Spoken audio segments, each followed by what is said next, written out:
Assalamu alaikum dear students.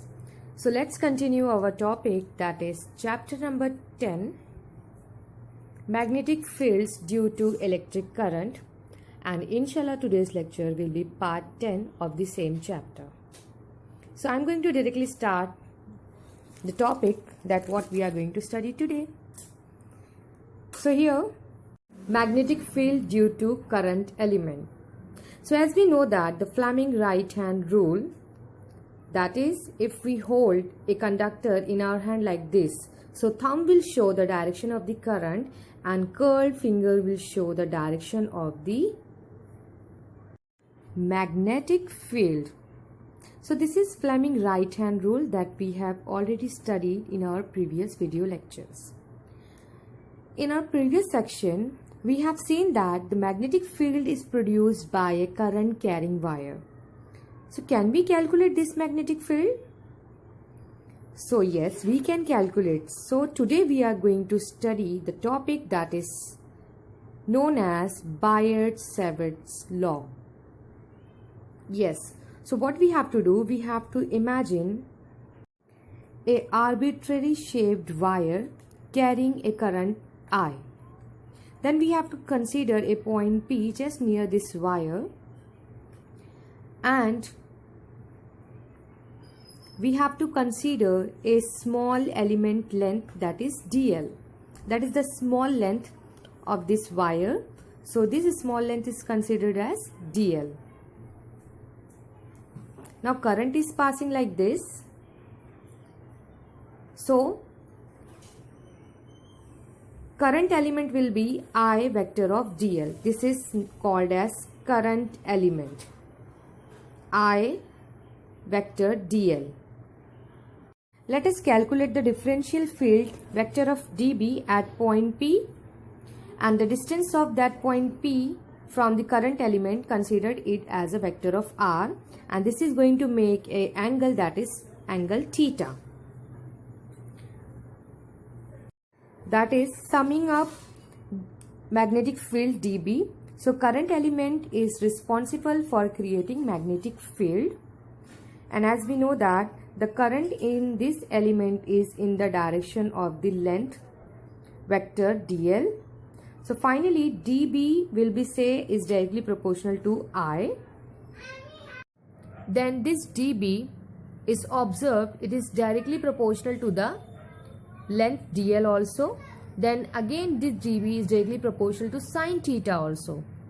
That is what the magnetic field is changed with the current, the magnetic field is changed with the length, the magnetic field is changed with the angle between this dl and r.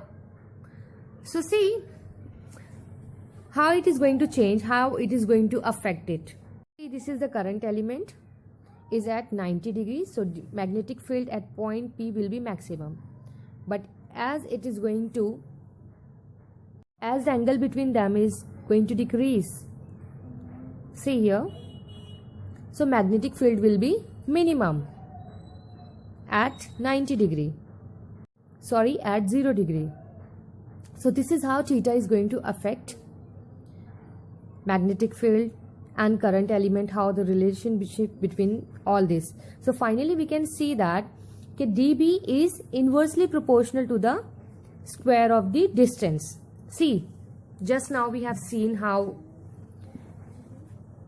distance is going to affect. So finally all this equation, finally we can conclude that dB is directly proportional to I dl sine theta upon r square. Now remove the proportionality sign, so we will have dB is equal to mu naught upon 4 pi I dl sine theta upon r square. Now mu naught upon 4 pi is the constant and mu naught is the absolute permeability of free space. This is what mu naught, as in electric field we were having epsilon naught, that was the permittivity. So here mu naught is absolute permeability of free space, and the constant, that is mu naught upon 4 pi, is having value that is 10 raised to minus 7 Tesla meter per ampere. So this is how, see, by this formula that is in the bracket, in the box. So if we have to find the mu only, mu naught upon 4 pi, so what we have to do, the rest of the term will be at the other side. So finally, if you substitute the SI unit of all these parameters, so you will get the SI unit of mu naught upon 4 pi, that is Tesla meter upon ampere. So vector form of this dB is equal to mu naught upon I dl sine theta upon r square into r upon r. So finally we will get dB is equal to mu naught upon 4 pi I dl r sine theta r cube. Now I dl r sine theta is equal to d cross product of dl, vector of dl and vector of r. Yes. So finally vector form of dB, that is vector of dB is equal to mu naught upon 4 pi I vector of dl cross product of vector of r upon r cube. So as you can see here, equation number 1, equation number 2, equation number 3 and equation number 4. Equation number 1 and equation number 4 are known as the Biot and Savart law. This inverse square law is experimentally deduced. It may be noted that this is still inverse square law, as vector of r appears in the numerator and r cube in the denominator. As you can see in both the equations, we can calculate the magnetic field produced by various distributions of currents, as I am going to discuss it further.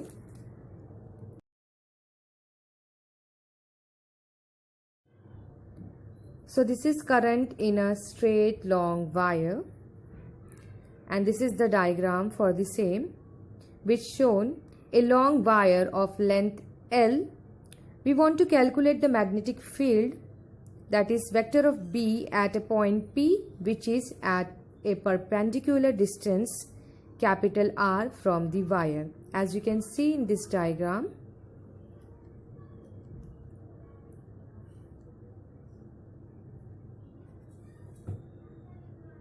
let us consider a current length element, that is the infinitesimal length dl, vector of dl of the wire multiplied by the current I passing through it. So I dot vector of dl situated at a distance of small r from the point P. Using equation number 1, the magnetic field vector of dB produced at P due to the current length element, that is I dot vector of dl becomes, now see here, when I am telling you vector of something, so vector sign is not showing here due to some problem, so please make a note of it what I am saying. So finally we will have d vector of dB is equal to mu naught upon 4 pi I vector of dl sine theta upon r square. Fine. So this is what? Equation number 1, that is Biot-Savart's law. Fine. Now here the direction of vector of dB is given by the cross product of vector of dl and vector of r. See the equation number 4. Hence, into the plane of the paper. So we will have 2 points here, that is number 1 or A. We now calculate the magnitude of the magnetic field produced at P by all the length elements in the upper half of the infinitely long wire. This is we do by integrating equation number 5 from 0 to infinity.